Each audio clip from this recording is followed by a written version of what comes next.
অলৌকিক দৃশ্য চন্দ্রকোনায়, গাছ থেকে ঝরছে রক্ত।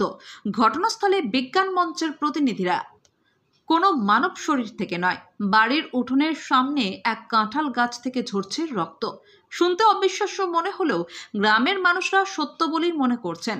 গাছেরও প্রাণ আছে, সেই কথার সূত্র থেকেই রক্ত ঝরার বিষয়টিকে সত্য বলে মনে করছেন গ্রামবাসীরা।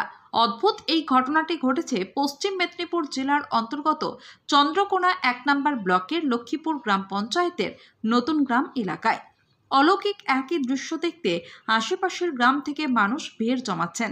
শোরগোল পড়ে গিয়েছে গোটা অঞ্চল জুড়ে। ঘটনাস্থলে এসে পৌঁছন ঘাটালের বিজ্ঞান মঞ্চের সদস্যরা। তারাও গাছটির চারিপাশ ঘুরে দেখে গ্রামের মানুষের সঙ্গে কথা বলেন। নিষ্কৃত লাল রক্তের মতো পদার্থটিকে সংগ্রহ করে নিয়ে যাচ্ছে পরীক্ষার জন্য। গ্রামের এক গৃহবধূ বন্দনা পোড়া জানান, বহু বছর ধরে ওই কাঁঠাল গাছের তলায় কালী পুজো করতেন গ্রামেরই এক মহিলা। স্বপ্নাদেশ পেয়ে তিনি ওই গাছের তলায় পুজো শুরু করেছিলেন। পুজোর সময় সেখানে তার ভর হতো, তবে আর্থিক অনটনের জন্য সেই পুজো আর চালিয়ে যেতে পারেননি। বিগত ৪ বছর বন্ধ ছিল কালী পুজো।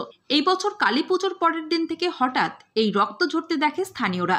তারপরই ওই বুড়ি মাকে খবর দেন। বুড়িমাও ঘট স্থাপন করে গাছের কাছে ধূপ ধুনো দিয়ে পুজো করেন। গ্রামবাসীদের মধ্যে ছড়িয়ে পড়ে ভয় ও কৌতূহল।